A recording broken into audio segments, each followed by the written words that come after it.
فوائد كثيرة للصلاة على النبي صلى الله عليه وسلم.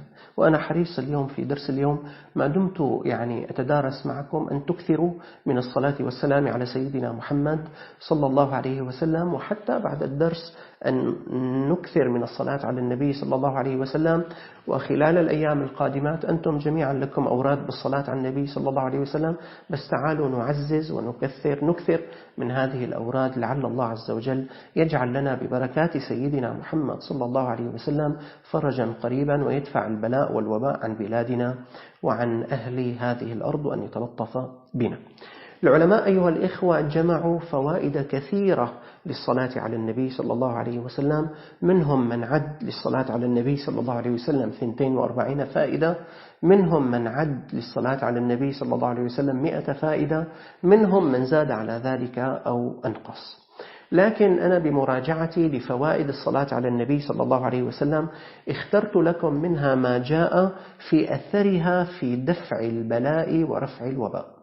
ما دمنا نحن نتحدث عن أثر الصلاة على النبي صلى الله عليه وسلم في رفع البلاء ودفع البلاء، فأنا اخترت لكم 5 فوائد من فوائد الصلاة على النبي صلى الله عليه وسلم، كيف أنها تفيد في دفع البلاء وفي رفع الوباء. وسأجعل هذه الفوائد 5 هي مادة درس اليوم. أما الفائدة الأولى، فالصلاة على النبي صلى الله عليه وسلم سبب لصلاة الله تعالى على العبد ولسلام الله تعالى على العبد. يا الله، إذا أنت صليت على النبي صلى الله عليه وسلم، إذا أنت صليت على النبي صلى الله عليه وسلم، إذا أنا صليت على النبي صلى الله عليه وسلم، فإن الله تعالى سيصلي علينا، وإن الله تعالى سيسلم علينا جل الله. والصلاة من الله تعالى الرحمة، الصلاة من العبد الدعاء. إذا قلت اللهم صل على سيدنا محمد، فأنا أدعو لسيدنا محمد صلى الله عليه وسلم أن يرفع الله تعالى مقامه. الصلاة من العبد، الصلاة من الملائكة الدعاء، لكن الصلاة من الله تعالى الرحمة. فإذا كنت تصلي على النبي صلى الله عليه وسلم فإن الله تعالى يصلي عليك. والصلاة من حضرة الله تعالى الرحمة، ومن رحمه الله تعالى دفع عنه البلاء فنجا بذلك. نحن عم نتحدث عن أثر الصلاة على النبي صلى الله عليه وسلم في رفع البلاء ودفع الوباء. إذا صليت على النبي صلى الله عليه وسلم صلى الله عليك، والصلاة من الله تعالى الرحمة، ومن رحمه الله تعالى دفع عنه البلاء ونجا، ورفع عنه الوباء ونجا. وإذا سلمت على النبي صلى الله عليه وسلم فإن الله تعالى يسلم عليك. والسلام والتسليم الأصل به رفع الآفات وإزالة العلل والشدائد. أنا عندما أقول لك السلام عليكم، أنا أدعو لك أن يسلمك الله تعالى من كل الآفات، من كل المهالك. السلام من العبد دعاء، لكن السلام من حضرة الله تعالى فعل. فإذا أنت سلمت على النبي صلى الله عليه وسلم، يعني دعوت له بالسلام، فإن الله عز وجل يسلم عليك. والسلام من الله تعالى رفع الآفات عنك. وما الوباء وما البلاء إلا آفة نحن نخاف منها ونخشاها. فإذا سلمت على النبي صلى الله عليه وسلم سلم عليك الله عز وجل، وإذا سلم عليك الله عز وجل رفع عنك الآفات ورفع عنك البلايا. فأول فائدة من فوائد الصلاة على النبي صلى الله عليه وسلم أن الصلاة على النبي صلى الله عليه وسلم سبب لصلاة الله تعالى على العبد، وسبب لسلام الله تعالى على العبد. أخرج الإمام النسائي عن رسول الله صلى الله عليه وسلم أنه قال: إنه أتاني الملك، يعني سيدنا جبريل عليه السلام، فقال: يا محمد صلى الله عليه وسلم، إن ربك يقول: أما يرضيك أنه لا يصلي عليك أحد إلا صليت عليه 10، ولا يسلم عليك أحد إلا سلمت عليه 10. اللهم صل وسلم وبارك على سيدنا محمد وعلى آله وصحبه وسلم. أما يرضيك أنه لا يصلي عليك أحد إلا صليت عليه 10، ولا يسلم عليك أحد إلا سلمت عليه 10. فأنت إذا صليت على النبي صلى الله عليه وسلم صلى الله عليك 10 مرات، والصلاة من الله الرحمة. وأنت إذا سلمت على النبي صلى الله عليه وسلم سلم الله تعالى عليك 10، والتسليم والسلام من حضرة الله تعالى أن ينجيك من الآفات والمهالك. فالصلاة على النبي صلى الله عليه وسلم سبب لصلاة الله تعالى على العبد ولسلام الله تعالى على العبد، فهي سبب لرحمة الله تعالى للعبد وسبب لتسليم الله تعالى العبد من الآفات. وهذه أول فائدة وأول أثر من آثار الصلاة على النبي صلى الله عليه وسلم في رفع البلاء ودفع البلاء، ذلك لأن الله عز وجل يرحمنا، وذلك لأن الله عز وجل يسلمنا من الآفات والمهالك. فتعالوا يا أيها الإخوة نجتهد ونحن نتحدث عن أثر الصلاة على سيدنا محمد صلى الله عليه وسلم في رفع البلاء ودفع الوباء. تعالوا نجتهد بالصلاة على رسول الله صلى الله عليه وسلم ما دمنا في هذه المحنة وما دمنا في هذه الشدة وما دمنا في هذا الكرب، على أن المسلم صلاته وسلامه دائمان على النبي صلى الله عليه وسلم في عسره وفي يسره وفي كل الأيام. ولا تنسوا أن الله عز وجل قال عن سيدنا محمد صلى الله عليه وسلم: وما أرسلناك إلا رحمة للعالمين. فرسول الله صلى الله عليه وسلم سبب رحمة للعالمين، وتعاليم رسول الله صلى الله عليه وسلم سبب رحمة للعالمين، واتباع سيدنا محمد صلى الله عليه وسلم سبب رحمة للعالمين، والصلاة على سيدنا محمد صلى الله عليه وسلم سبب رحمة للعالمين. يرحم الله تعالى بها العالم عندما يصلي ويسلم على رسول الله صلى الله عليه وسلم. أثر الصلاة على النبي صلى الله عليه وسلم في رفع البلاء ودفع الوباء. اخترت لكم 5 فوائد أو 5 فوائد من الصلاة على النبي صلى الله عليه وسلم التي لها أثر في رفع البلاء ودفع الوباء. أولها أن الصلاة على النبي صلى الله عليه وسلم سبب لصلاة الله تعالى على العبد ولسلام الله تعالى على العبد. الفائدة الثانية: الصلاة على النبي صلى الله عليه وسلم سبب لغشيان الرحمة. الغشاء: أنت عندما تضع على المنضدة في بيتك قطعة من القماش تجمل بها هذه القطعة فهذه غطاء، لكن إذا كان هذا الغطاء مجللا للطاولة كلها من أعلاها إلى أسفلها فهو غشاء. والصلاة على النبي صلى الله عليه وسلم سبب لغشيان الرحمة. تتنزل الرحمة على العباد، تتنزل الرحمة على الأرض، تتنزل الرحمة على البلاد، تتنزل الرحمة على المصلين على رسول الله صلى الله عليه وسلم حتى تغشيهم الرحمة من أعلاهم إلى أسفلهم. أخرج البزار بإسناد حسن لشواهده أن النبي صلى الله عليه وسلم قال: إن لله تعالى سيارة من الملائكة، يعني ملائكة يسيرون ويطوفون، يطلبون حلق الذكر، فإذا أتوا عليهم حفوا بهم، ثم بعثوا رائدهم إلى السماء إلى رب العزة تبارك وتعالى، فيقولون: ربنا أتينا على عباد من عبادك يعظمون آلاءك ويتلون كتابك ويصلون على نبيك محمد صلى الله عليه وسلم. شاهد هون، يصلون على النبي محمد صلى الله عليه وسلم. إذن ملائكة سيارة تطوف في هذه الأرض يلتمسون حلق الذكر، فإذا رأوا جماعة يذكرون الله تعالى بعثوا رائدهم إلى السماء فقالوا: يا رب أتينا على عباد من عبادك يعظمون آلاءك ويتلون كتابك ويصلون على نبيك محمد صلى الله عليه وسلم ويسألونك لآخرتهم ودنياهم. فيقول الله تبارك وتعالى: غشوهم رحمتي. الله أكبر. أنزلوا عليهم رحمتي حتى تكون غشاء يلبسهم من أعلاهم إلى أسفلهم، يجللهم من فوقهم إلى تحتهم. وبالله عليكم إذا رحمة الله عز وجل جللتنا جميعا، جللت بلدنا، جللت هذه الكرة الأرضية، أيستطيع بلاء أن يأتينا؟ أيستطيع كرب أن ينزل علينا؟ أيستطيع فيروس أن يخيفنا ويريعنا؟ اللهم لا.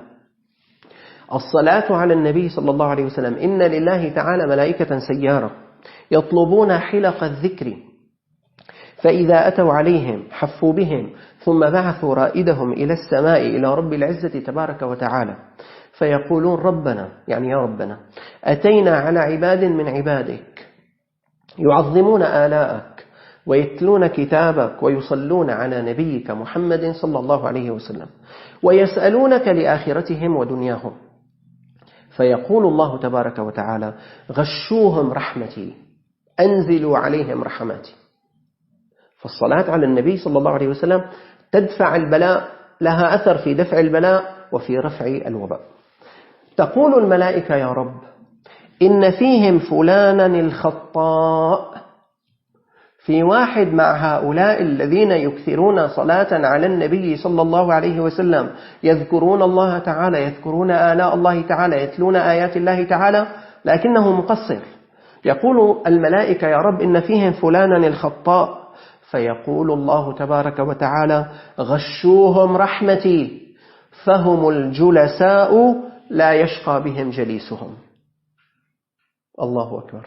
يعني ببركتهم وببركة جلوسه مع الصالحين وببركة فعله كما يفعل الصالحون وببركة صلاته على النبي صلى الله عليه وسلم لن أشقيه ما دام يعمل أعمال أهل الخير، لن أشقيه ما دام يبذل كما يبذل أهل الخير.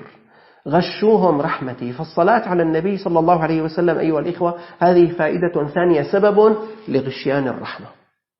الفائدة الأولى أن الله يصلي علينا وأن الله يسلم علينا، فبالتالي يرحمنا وينجينا من الآفات. والفائدة الثانية أن الصلاة على النبي صلى الله عليه وسلم سبب لغشيان الرحمة.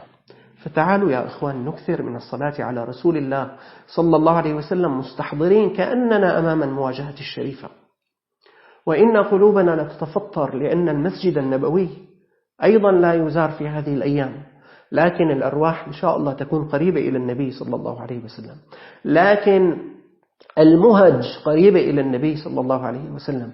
فصلوا على النبي صلى الله عليه وسلم أيها الإخوة والأخوات، واستحضروا في قلوبكم وقوفكم أمام مواجهة سيدنا محمد صلى الله عليه وسلم الشريفة، تسلمون وتصلون عليه، وأيقنوا بأن النبي صلى الله عليه وسلم يرد عليكم السلام بأحسن منه، ورسول الله صلى الله عليه وسلم يرد عليكم التحية بأفضل منها. وهذه هي الفائدة الثانية، أثر الصلاة على النبي صلى الله عليه وسلم في رفع الوباء ودفع البلاء.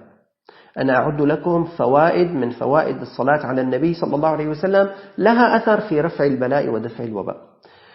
الفائدة الثالثة: الصلاة على النبي صلى الله عليه وسلم سبب لكفاية الهم والشدائد.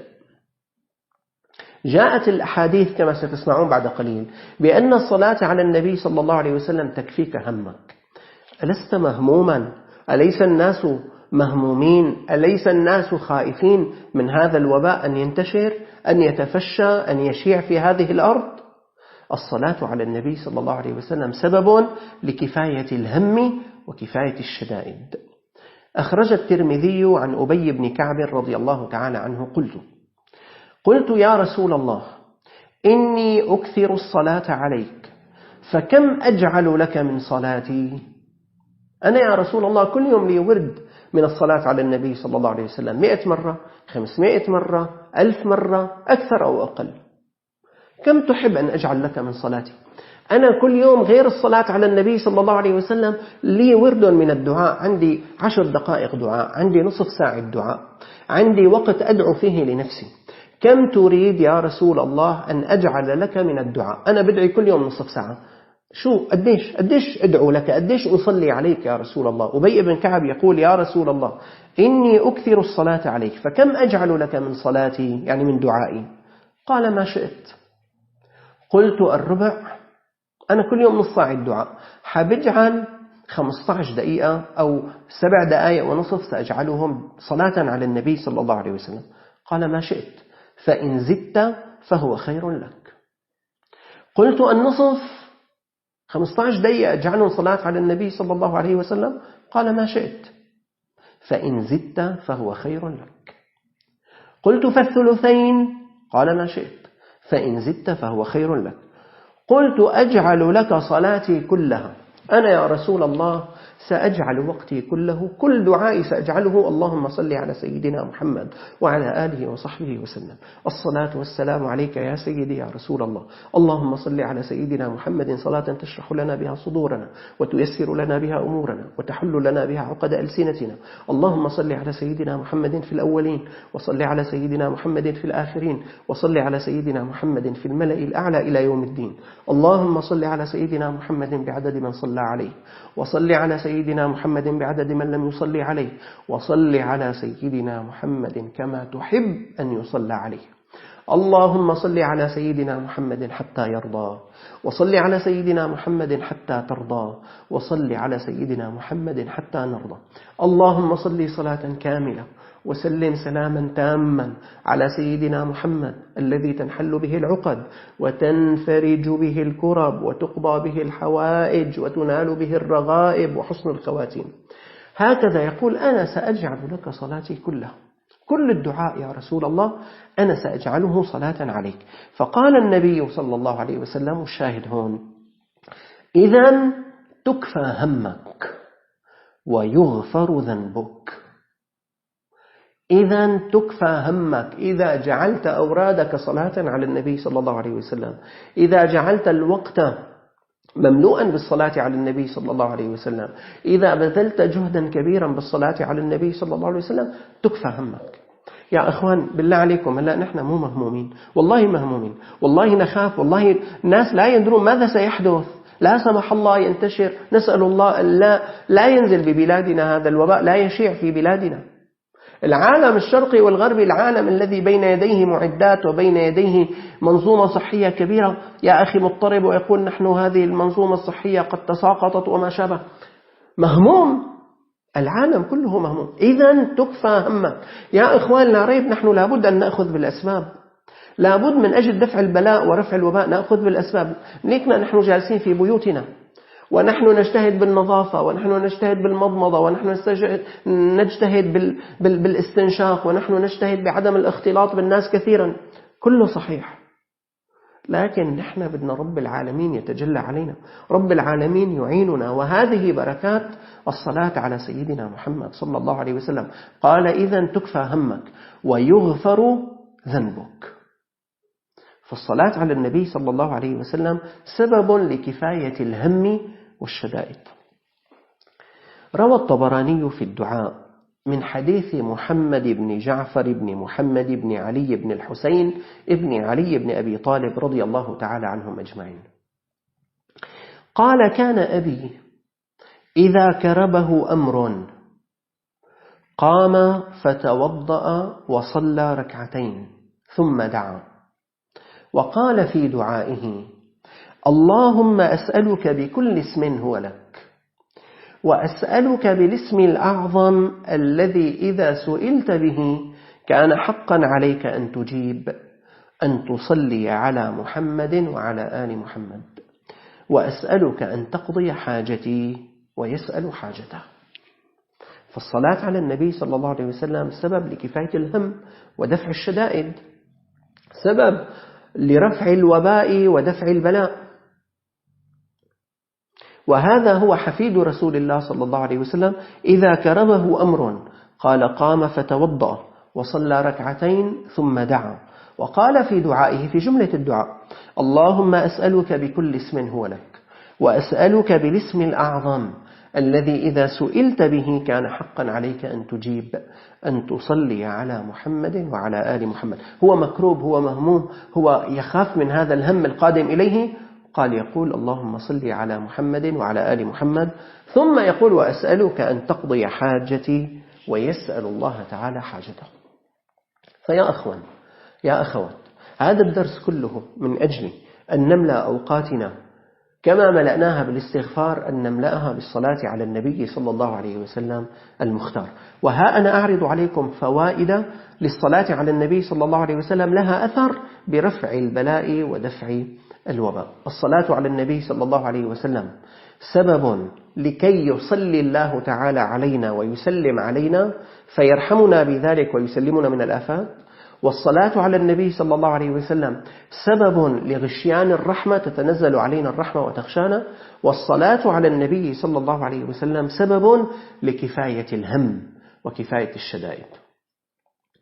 الفائدة الرابعة قبل الأخيرة: الصلاة على النبي صلى الله عليه وسلم سبب لإجابة الدعاء. أما يريد أحدنا إذا دعا ربه أن يجيبه الله؟ أما تريد أنت؟ أما تريد أنت؟ أما نريد نحن جميعا؟ والله نريد، نحن مضطرون، نحن محتاجون. الصلاة على النبي صلى الله عليه وسلم سبب لإجابة الدعاء. فقد أخرج الإمام أحمد عن عبد الله رضي الله تعالى عنه قال: كنت أصلي والنبي صلى الله عليه وسلم وأبو بكر وعمر رضي الله تعالى معهم، فلما جلست بدأت بالثناء على الله. سيدنا عبد الله بن مسعود قال: صلى والنبي صلى الله عليه وسلم وأبو بكر وعمر صلوا. لما انتهى عبد الله بن مسعود قال: ثم جلست فبدأت بالثناء على الله. يريد أن يدعو فأثنى على الله عز وجل. أثنى على الله يعني اللهم يا رحمن ويا رحيم يا عفو ويا كريم، الحمد لله رب العالمين، الحمد لله الذي أنزل على عبده الكتاب ولم يجعل له عوجا، الحمد لله مالك الملك يا أقرب الأقربين ويا أسمع السامعين. هذا ثناء على الله. قال: كنت أصلي والنبي صلى الله عليه وسلم وأبو بكر وعمر رضي الله تعالى عنهما، قال معه، فلما جلست بدأت بالثناء على الله ثم بالصلاة على النبي صلى الله عليه وسلم، ثم دعوت لنفسي فقال النبي صلى الله عليه وسلم: سل تعطه، سل تعطه. فالصلاة على النبي صلى الله عليه وسلم سبب لأن يجيب الله تعالى دعاءنا. قال أبو سليمان الداراني رحمه الله تعالى: من أراد أن يسأل الله عز وجل حاجة فليبدأ بالصلاة على النبي صلى الله عليه وسلم، وليسأل حاجته وليختم بالصلاة على النبي صلى الله عليه وسلم. يعني خلي الصلاة على النبي صلى الله عليه وسلم بالأول، وخلي الصلاة على النبي صلى الله عليه وسلم بالأخير، وبينهما اجعل الدعاء. قال: فإن الله يقبل الصلاتين وهو أكرم من أن يرد ما بينهما، جل جلال الله. شوف فهم العلماء كيف الصلاة على النبي صلى الله عليه وسلم مقبولة بلا ريب. فالصلاة في أول الدعاء مقبولة، وفي أوسط الدعاء مقبولة. فإذا جعلت دعاءك بين الصلاتين وقبل الله تعالى الطرفين فهو جل جلاله أكرم من أن يرد ما بينهما. الصلاة على النبي صلى الله عليه وسلم سبب لإجابة الدعاء. بالتالي إذا أنت صليت على النبي صلى الله عليه وسلم ودعوت الله عز وجل، خاصة نحن اليوم الجمعة يا أيها الإخوة، فدعوت الله برفع البلاء بدفع الوباء، رجانا بالله أن يجيب الله تعالى دعاءنا. والله يا أخوان، والله الله عز وجل مجيب، الله عز وجل كريم. اضرعوا إليه، افزعوا إليه، توجهوا إليه، وببركة دعائك مع الإلحاح في الدعاء ومع تكرار الدعاء الله يحب أن يسمع صوتك. والله الله عز وجل يحمينا جميعا. أخرج الإمام البيهقي في شعب الإيمان بإسناده عن أنس بن مالك رضي الله تعالى عنه قال: قال النبي صلى الله عليه وسلم: من صلى علي في يوم الجمعة وليلة الجمعة. إيمت يوم الجمعة؟ اليوم يعني هلأ ونحن جالسون، ونحن يا أخوان ليكن الآن الساعة 2 إلى أن يؤذن مغرب هذا اليوم، هذا كله من يوم الجمعة.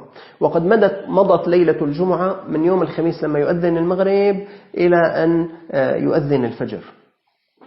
قال النبي صلى الله عليه وسلم: من صلى علي في يوم الجمعة وليلة الجمعة قضى الله له 100 حاجة، 70 من حوائج الآخرة و30 من حوائج الدنيا.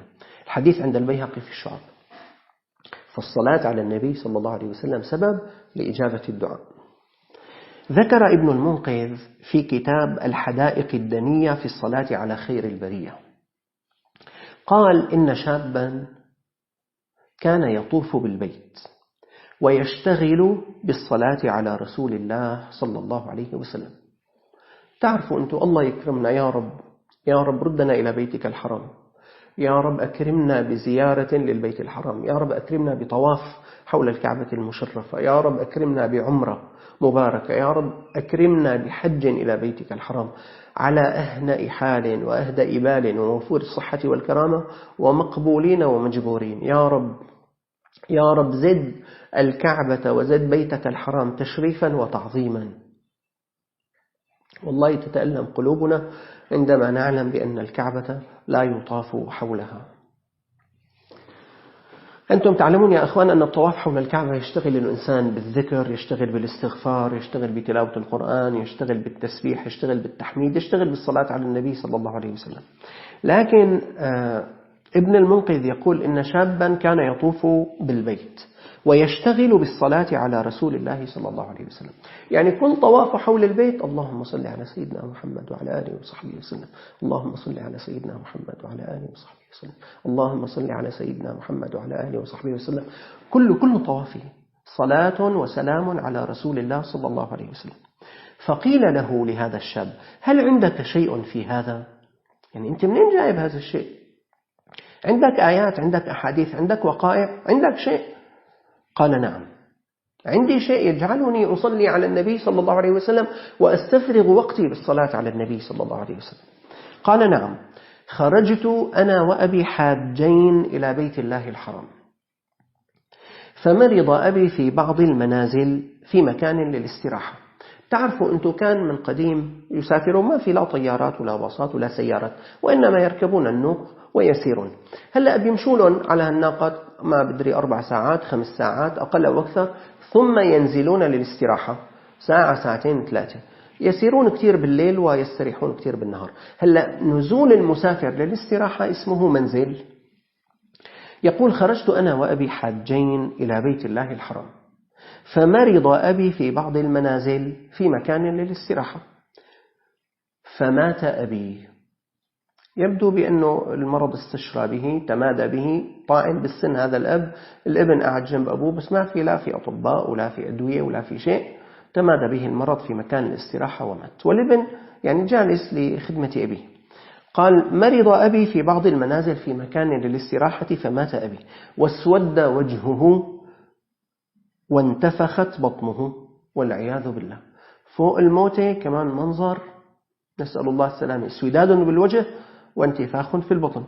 قال: فبكيت وقلت: إنا لله وإنا إليه راجعون. مات أبي في غربته هذه الميتة، يعني مات ونحن غرباء، ميتة يعني لا تسر أحدا. قال: فلما كان الليل غلبني النوم، فرأيت رسول الله صلى الله عليه وسلم في ثياب جميلة رائحته عطرة، فمسح على وجه أبي فصار بياضا، ثم مسح على بطنه فكان كما كان، رجع بطن أبي ليس منتفخا. ثم لما أراد الانصراف قال لي: إن أباك كان يكثر من الذنوب وكان يكثر الصلاة عليه صلى الله على سيدنا محمد، فلما نزل به ما نزل استغاث الله بي. يعني في اللحظات الأخيرة من الحياة من الذي ينجيك إلا الله؟ قال: استغاث حضرة الله عز وجل بجاه سيدنا محمد صلى الله عليه وسلم فأغاثه الله بي، أرسلني الله وأغاثني، أغاثه الله تعالى بي. فيا أخوان، الصلاة على النبي صلى الله عليه وسلم سبب لإجابة الدعاء. فإذا كانت سببا لإجابة الدعاء، فنحن إن شاء الله إذا دعونا الله برفع هذا الوباء، بدفع هذا البلاء، فإن الله عز وجل بإذن الله يصرفه على أن نبذل من الأسباب ما استطعنا، وقلوبنا معلقة بحضرة الله عز وجل، ونجأر ونضرع ونكرر ونلتجئ حتى ننال بركات الصلاة على النبي صلى الله عليه وسلم. أثر الصلاة على النبي صلى الله عليه وسلم في دفع البلاء ورفع الوباء. أنا أعد لكم فوائد من فوائد الصلاة على النبي صلى الله عليه وسلم وأثرها في رفع البلاء ودفع الوباء. أول فائدة كانت أن الصلاة على النبي صلى الله عليه وسلم سبب لصلاة الله تعالى علينا ولتسليم الله تعالى علينا. 2، الصلاة على النبي صلى الله عليه وسلم سبب لغشيان الرحمة، تنزل علينا الرحمة. 3، الصلاة على النبي صلى الله عليه وسلم سبب لكفاية الهم والشدائد. 4، الصلاة على النبي صلى الله عليه وسلم سبب لإجابة الدعاء. أما الخامس الأخير، فالصلاة على النبي صلى الله عليه وسلم سبب للسلامة من المهلكات والأسقام. ببركة الصلاة على سيدنا محمد صلى الله عليه وسلم رب العالمين يسلمك من المهلكات، يسلمك من الأسقام. هلأ هذا الوباء، هذا الفيروس يعني إذا نزل سبب أسقاما ولا سمح الله إذا هذا السقم تمادى بالعبد ممكن أهلكه، الصلاة على النبي صلى الله عليه وسلم سبب للسلامة من المهلكات والأسقام. لعل يا أيها الإخوة من أشهر ما يدل على هذه الفائدة أن الصلاة على النبي صلى الله عليه وسلم سبب للسلامة من المهلكات والأسقام، من أشهر ما ورد في ذلك قصة قصيدة البردة للبوصيري. قصيدة البردة اللي كثير منكم يحفظها وكلنا نرددها بين الحين والآخر: مولاي صل وسلم دائما أبدا على حبيبك خير الخلق كلهم، أمن تذكر جيران بذي سلم، مزجت دمعا جرى من مقلة بدم، وهكذا إلى آخر القصيدة. هذه القصيدة لعلكم أكثركم يعلم لها قصة تشير وتدل بوضوح بأن الصلاة على النبي صلى الله عليه وسلم تنجي من المهلكات وتنجي من الأسقام. البوصيري هو الإمام شرف الدين محمد بن سعيد البوصيري. هو ولد في قرية في صعيد مصر، وهو من وفيات 695 للهجرة. البوصيري بالأصل كان شاعر مديح، وله قصائد في مدح النبي صلى الله عليه وسلم، والحقيقة شعره لا يجارى، فيه من اللغة العذبة، وفيه من الصور البيانية، وفيه من الكلام الرصين والوزن الجميل ما هو كثير. كان البوصيري شاعر مديح لا يجارى. حدث أصيب بفالج أبطل نصفه، هذا الذي يسمى نسأل الله السلامة الشلل النصفي. قال: ففكر بإنشاء قصيدة في مدح سيدنا محمد صلى الله عليه وسلم، وفيها صلاة على النبي صلى الله عليه وسلم، يتوسل ويستشفع بالنبي صلى الله عليه وسلم إلى الله عز وجل ليشفيه. هيك الله ألقى في قلبه أنه هو حيكتب قصيدة يستشفع فيها بالنبي صلى الله عليه وسلم إلى حضرة الله تعالى لأجل أن يرفع عنه هذا الشلل الذي نزل به. فنظم قصيدة الكواكب الدرية في مدح خير البرية، اللي هي قصيدة البردة المعروفة: أمن تذكر جيران بذي سلم، مزجت دمعا جرى من مقلة بدم. في هذه القصيدة يقول: محمد سيد الكونين والثقلين صلى الله عليه وسلم، والفريقين من عرب ومن عجم، هو الحبيب الذي ترجى شفاعته، لكل هول من الأهوال مقتحم. سيدنا محمد صلى الله عليه وسلم هو الحبيب الذي ترجى شفاعته، لكل هول من الأهوال مقتحم. والله لو أن الإنس والجن تمالأوا عليك وأيدك الله عز وجل ببركة رسول الله صلى الله عليه وسلم، ما يستطيع أحد أن يقترب منك. شو فيروس صغير، شو هم صغير، شو مرض. فالبوصيري بقلب القصيدة بيقول: محمد سيد الكونين والثقلين، والفريقين من عرب ومن عجم، هو الحبيب الذي ترجى شفاعته، لكل هول من الأهوال مقتحم، فاق النبيين في خلق وفي خلق، ولم يجاروه في علم ولا كرم، مولاي صل وسلم دائما أبدا على حبيبك خير الخلق كلهم. نظم قصيدة البردة، أبياتها قد أتت 60 مع 100، فرج بها كربنا يا واسع الكرم. قال: ثم نام، فرأى في منامه سيدنا محمدا صلى الله عليه وسلم، مسح عليه بيده الشريفة، ما هو كان معه أصيب بالفالج، فمسح النبي صلى الله عليه وسلم على البوصيري. قال: فقام من نومه وقد شفاه الله تعالى مما به وعافاه. هذا يا أخوان هذا أمر متواتر ومتكرر، البوصيري جرى معه. لكن أنتم تعلمون يعني يا أخوان من الشافي؟ على الحقيقة من الشافي؟ الله. من المداوي؟ الله. من المعطي؟ الله. من الرازق؟ الله. أنا أكيد بأن أكثركم إما معه وإما مع إنسان حوله، يعني جرت له قصة تشبه هذه القصة بطريقة ما. تعطلت أسباب الأرض، ليش الآن في أطباء يستطيعون أن يعني يشفوا من الشلل على الإطلاق. الله هو الذي الشافي، والله إذا أراد أمرا يقول له كن فيكون. على كل، قصة الإمام البوصيري هذه وقصة القصيدة هذه. قال: فقام من نومه وقد شفاه الله تعالى مما به وعافاه، فخرج من بيته فلقيه بعض الصالحين، هو بالطريق شاف واحد من الصالحين، قال له: يا سيدي، أريد أن أسمع القصيدة التي مدحت بها النبي صلى الله عليه وسلم. قال: وأي قصيدة تريد؟ هو البوصيري لأنه له قصائد أخرى في المديح، ومن جملتها في مديح النبي صلى الله عليه وسلم. قال: أي قصيدة تريد؟ لسه قصيدة البردة ما اشتهرت، كانت يعني قبل يومين أو قبل يوم لعله، يعني نظمه ما أحد خبران فيها. قال: أي قصيدة تريد؟ فإني مدحته بقصائد كثيرة.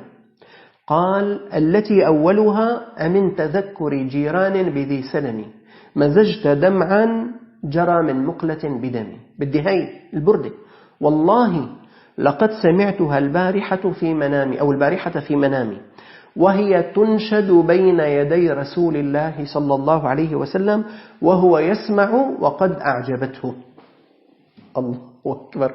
يعني الرجل الصالح علم أنه في قصيدة ناظمها البوصيري، لسه البوصيري ما خبر بها الناس. قال: أنا سمعتها في المنام تقرأ أمام النبي صلى الله عليه وسلم، والنبي صلى الله عليه وسلم يسمعها وقد أعجبته.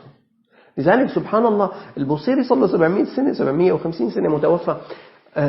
قصيدة البردة شاعت في المشرقين، في الشرق والغرب، سبحان الله، ولها أسرار عجيبة. وأنتم تعلمون تقرأ في بلاد الدنيا على نية الفرج، وتقرأ في بلادنا، وفي هناك أسر الحمد لله في الشام تقرأ قصيدة البردة في كل حين، وهناك مجالس للصلاة على النبي صلى الله عليه وسلم يقرأ فيها قصيدة البردة في كل حين، وهناك اجتماعات يجتمع عليها الصالحون يقرؤون فيها قصيدة البردة، يتلمسون بركة سيدنا محمد صلى الله عليه وسلم وبركة الصلاة عليه في دفع مكروه، في السلامة من المهالك، في دفع أمراض، في استنزال غيث، في التوجه إلى الله عز وجل بطلب رزق. فالصلاة على النبي صلى الله عليه وسلم سبب للسلامة من المهلكات والأسقام. تفضل هذا الإمام البوصيري مرض بما مرض وسلمه الله تعالى ببركة سيدنا محمد صلى الله عليه وسلم وبالصلاة على النبي صلى الله عليه وسلم وبالاستشفاع به. جاء في الدر المنضود في الصلاة والسلام على صاحب المقام المحمود صلى الله عليه وسلم. حكى الفاكهاني عن بعض الصالحين أنه كان في سفينة مشرفة على الغرق في البحر، فنام فرأى النبي صلى الله عليه وسلم يأمره أن يأمر أهل السفينة أن يقولوا. يبدو بأن السفينة ضاعت في قلب البحر، والسفن من قديم ما كانت بالسفن المتطورة الآن وطرق الاتصال مع الموانئ ومع الأقمار الصناعية، يبدو بأنها غابت في البحر، ضاعت عن جهتها، فأهلها ظنوا بأنهم سيهلكون في البحر. واحد من الصالحين موجود في السفينة قال: رأى النبي صلى الله عليه وسلم يأمره أن يأمر أهل السفينة أن يقولوا: اللهم صل على محمد صلى الله عليه وسلم صلاة تنجينا بها من جميع الأهوال والآفات، وتقضي لنا بها جميع الحاجات، وتطهرنا بها من جميع السيئات، وترفعنا بها عندك أعلى الدرجات، وتبلغنا بها أقصى الغايات في الدنيا وبعد الممات. قال هذا الرجل الصالح في السفينة رأى النبي صلى الله عليه وسلم، قال له قولوا لأهل السفينة يقولوا هذا الكلام. خلينا، هذه الصلاة محفوظة عند كثير من أهل الشام، تسمى الصلاة المنجي. اللهم صل على سيدنا محمد صلاة تنجينا بها من جميع الأهوال والآفات، وتقضي لنا بها جميع الحاجات، وتطهرنا بها من جميع السيئات، وترفعنا بها عندك أعلى الدرجات، وتبلغنا بها أقصى الغايات في الدنيا وبعد الممات. قال فأخبرهم بذلك. هذا استيقظ وقد رأى النبي صلى الله عليه وسلم يقول خلي يصلوا هذه الصلاة عليه. قال فأخبرهم بذلك فقالوها، فحين بلغوا 300 مرة فرج الله تعالى عنهم.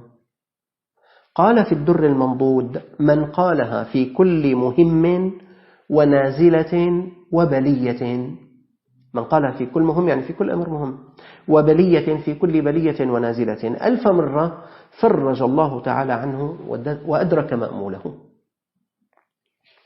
فالصلاة على النبي صلى الله عليه وسلم يا أخوان بإذن الله تنجينا وتسلمنا من المهلكات ومن الأسقام. الآن ما الأدلة أنه إذا صليت على النبي صلى الله عليه وسلم يعني الله يرفع عنك الأسقام، يرفع عنا المهلكات؟ طيب هذه وقائع جرت سواء مع الإمام البوصيري سواء مع أصحاب هؤلاء السفينة. يقول جاء في القول البديع في الصلاة على الحبيب الشفيع، قال إن الصلاة على النبي صلى الله عليه وسلم عند وقوع الطاعون نافعة. قال إذا نزل وباء، إذا نزل طاعون، نسأل الله السلام لنا ولكم، نسأل الله عز وجل هذا الوباء أن لا ينتشر في بلادنا، نسأله أن يرفعه عن سكان هذه الأرض. يقول في القول البديع في الصلاة على الحبيب الشفيع، يقول إن الصلاة على النبي صلى الله عليه وسلم نافعة عند وقوع الطاعون بأدلة. عندي أدلة أنه إذا نزل وباء، اقترب وباء، صلوا على النبي صلى الله عليه وسلم. قال منها الأدلة أن الصلاة على النبي صلى الله عليه وسلم تورث الصلاة من الله تعالى على العبد، والصلاة من الله تعالى رحمة. وأما الطاعون فهو وإن كان في حق المؤمنين شهادة ورحمة، فقد كان في الأصل رجز وعذاب، والرحمة والعذاب ضدان فلا يجتمعان. قال أنا عندي أدلة بأنه حتى عند الطاعون بالذات الصلاة على النبي صلى الله عليه وسلم تنفع. قال لأنه الصلاة على النبي صلى الله عليه وسلم رحمة تورث رحمة، والطاعون ممكن أن يكون عذاب، والرحمة والعذاب لا يجتمعان. لذلك إذا صليتم على النبي صلى الله عليه وسلم يدفع عنكم هذا الرجز وهذا العذاب. هذا دليل. والدليل الثاني أن الصلاة على النبي صلى الله عليه وسلم تدفع عن العبد أهوال يوم القيامة، كما جاءت بذلك الأحاديث. أهوال يوم القيامة تدفع بالصلاة على النبي صلى الله عليه وسلم. قال فدفعها للطاعون الذي هو من أهوال الدنيا من باب أولى. طبعا إذا أهوال يوم القيامة تدفع بالصلاة على النبي صلى الله عليه وسلم، فما بالك بأهوال الدنيا. والثالث من أدلة أن الصلاة على النبي صلى الله عليه وسلم تنفع في الطاعون. قال والثالث قوله صلى الله عليه وسلم أن المدينة لا يدخلها الطاعون ولا الدجال، وإنما كان سبب ذلك بركته صلى الله عليه وسلم، فكانت الصلاة عليه أيضا سببا لرفعه. قال كما أن الطاعون لا يدخل المدينة المنورة السبب ببركة سيدنا محمد صلى الله عليه وسلم، قال فبركات الصلاة على سيدنا محمد صلى الله عليه وسلم كمان إن شاء الله تكون سببا في دفع ورفع هذا الطاعون وهذا البلاء وهذا الوباء. فالصلاة يا أخوان على النبي صلى الله عليه وسلم سبب للسلام من المهلكات والأوبئة والآفات والمؤذيات. يا أخوان، يا أخوات، يا أيها المستمعون، يا أيها المشاهدون، يا أهل الأرض، الصلاة على النبي صلى الله عليه وسلم كما سمعتم لها أثر كبير في رفع البلاء ودفع الوباء، فضلا عن بركاتها الكبيرة وثوابها العظيم. فالصلاة على النبي صلى الله عليه وسلم تملأ الوقت بالنافعات. يعني هلأ غير موضوع دفع البلاء ورفع الوباء ونحن أحوج ما نكون إليه. يا أخي الصلاة على النبي صلى الله عليه وسلم تملأ الوقت بالنافعات، كله أجر، كله حسنات تأخذها. إن الله وملائكته يصلون على النبي يا أيها الذين آمنوا صلوا عليه وسلموا تسليما. مو أحسن ما نقعد لغو وإضاعة وقت وكذا؟ اشتغل يا أخي، استغرق، املأ وقتك استغفارا وصلاة على النبي صلى الله عليه وسلم. قال إن الصلاة على النبي صلى الله عليه وسلم كما سمعتم لها أثر كبير في رفع البلاء ودفع الوباء، فضلا عن بركاتها الكثيرة وثوابها العظيم. فهي تملأ الوقت بالنافعات، وتشرح الصدر بالبركات، وتزيل الهم والمخوفات، وتكثر الحسنات، وترفع الدرجات، وتمحو السيئات، وتطرد الوساوس والمشوشات، وينال العبد بالصلاة منها 10 صلوات، ويرد السلام عليه فيها سيد الموجودات سيدنا محمد صلى الله عليه وسلم، وينال شفاعته يوم تزول الأرض والسماوات. فتعالوا يا أخواننا ويا أخواتنا نكثر من الصلاة على النبي صلى الله عليه وسلم، نستشفع به ضارعين إلى الله وسائلين الله عز وجل أن يرفع عنا هذا الوباء ويدفع عنا هذا البلاء. إن الله وملائكته يصلون على النبي يا أيها الذين آمنوا صلوا عليه وسلموا تسليما. وصلى الله على سيدنا محمد وعلى آله وصحبه وسلم، والحمد لله رب العالمين. تعالوا يا أخوان، اليوم جمعة والوقت وقت مبارك، ونحن في بيوتنا، ونحن منكسرون، ونحن مضطرون، ونحن محتاجون. تعالوا نختم هذا الدرس بالدعاء، ونكثر في هذا الدعاء صلاة وسلاما على رسول الله صلى الله عليه وسلم. بسم الله الرحمن الرحيم. الحمد لله رب العالمين، وأفضل الصلاة وأتم التسليم على سيدنا محمد وعلى آله وصحبه أجمعين. اللهم صل على سيدنا محمد وعلى آل سيدنا محمد كما صليت على سيدنا إبراهيم وعلى آل سيدنا إبراهيم، وبارك على سيدنا محمد وعلى آل سيدنا محمد كما باركت على سيدنا إبراهيم وعلى آل سيدنا إبراهيم في العالمين إنك حميد مجيد. اللهم صل على سيدنا محمد صلاة تشرح لنا بها صدورنا وتيسر لنا بها أمورنا وتحل لنا بها عقد ألسنتنا، صلاة تنجينا بها من جميع الأهوال والآفات وتطهرنا بها من جميع السيئات وترفعنا بها عندك أعلى الدرجات وتبلغنا بها أقصى الغايات من جميع الخيرات في الحياة وبعد الممات. اللهم صل صلاة كاملة وسلم سلاما تاما على سيدنا محمد الذي تنحل به العقد وتنفرج به الكرب وتقضى به الحوائج وتنال به الرغائب وحسن الخواتيم ويستسقى الغمام بوجهه الكريم وعلى آله وصحبه أجمعين. اللهم صل على سيدنا محمد النبي الأمي الحبيب العالي القدر العظيم الجاه وعلى آله وصحبه وسلم. اللهم صل على سيدنا محمد صلاة تنجينا بها من جميع الأهوال والآفات وتطهرنا بها من جميع السيئات. اللهم صل على سيدنا محمد صلاة تفتح لنا أبواب الرضا والتيسير وتغلق بها أبواب الشر والتعسير. أنت مولانا فنعم المولى ونعم النصير. اللهم صل على سيدنا محمد وصحبه والآل صلاة ترزقنا بها متابعته في الأقوال والأفعال. اللهم صل على سيدنا محمد طب القلوب ودوائها وعافية الأبدان وشفائها ونور الأبصار وضيائها وروح الأرواح وريحانها، وعلى آله وصحبه وسلم في كل لمحة ونفس بعدد كل معلوم لك. اللهم صل على سيدنا محمد في الأولين، وصل على سيدنا محمد في الآخرين، وصل على سيدنا محمد في الملأ الأعلى إلى يوم الدين. اللهم صل على سيدنا محمد بعدد من صلى عليه، وصل على سيدنا محمد بعدد من لم يصلي عليه، بجاهه عندك تلطف بنا فيما نزل بنا من قضائك وقدرك برحمتك يا أرحم الراحمين. اللهم صل على سيدنا محمد صلاة تدفع عنا بها البلاء. اللهم صل على سيدنا محمد صلاة ترفع عنا بها الوباء. اللهم صل على سيدنا محمد صلاة تنزل علينا بها الشفاء. اللهم صل على سيدنا محمد صلاة تنجينا بها من الضيق والكربات. اللهم صل على سيدنا محمد صلاة ترفع وتضاعف لنا بها الحسنات. اللهم صل على سيدنا محمد صلاة تزيد لنا بها الدرجات. اللهم صل على سيدنا محمد صلاة تذهب عنا الوساوس والمشوشات. اللهم صل على سيدنا محمد صلاة تكرمنا بها بشفاعة سيدنا محمد صلى الله عليه وسلم يوم تزول الأرض والسماوات. اللهم صل على سيدنا محمد. اللهم صل على سيدنا محمد وزدنا حبا فيه. اللهم صل على سيدنا محمد وبلغه منا أفضل الصلاة والسلام.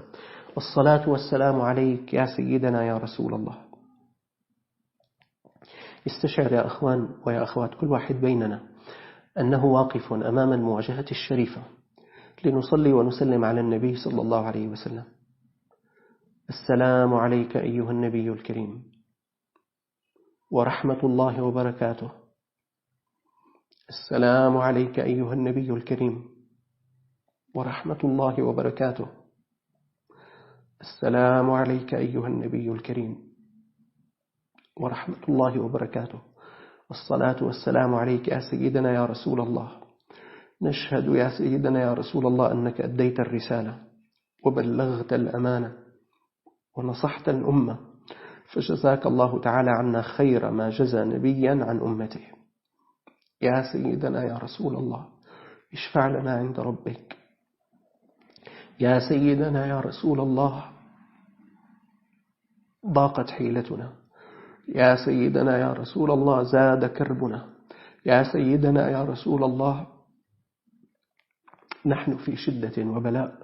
يا سيدنا يا رسول الله اشفع لنا عند ربك أن يذهب عنا هذا البلاء وأن يصرف عنا هذا الوباء وأن يحفظ البلاد والعباد وأن يردنا إليه ردا جميلا. يا رب ردنا إليك ردا جميلا كرامة لسيدنا محمد صلى الله عليه وسلم. ردنا إليك ردا جميلا. اللهم ردنا إليك ردا جميلا.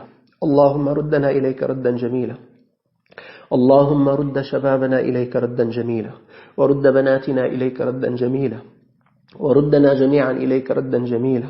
اللهم اجعلنا من الذين يأتمرون بأمرك وينتهون عن نهيك، يحبون بحبك من أحببت ويعادون بعداوتك من عاديت. اللهم بجاه سيدنا محمد صلى الله عليه وسلم وبمنزلته لديك اقضي لكل منا حاجته.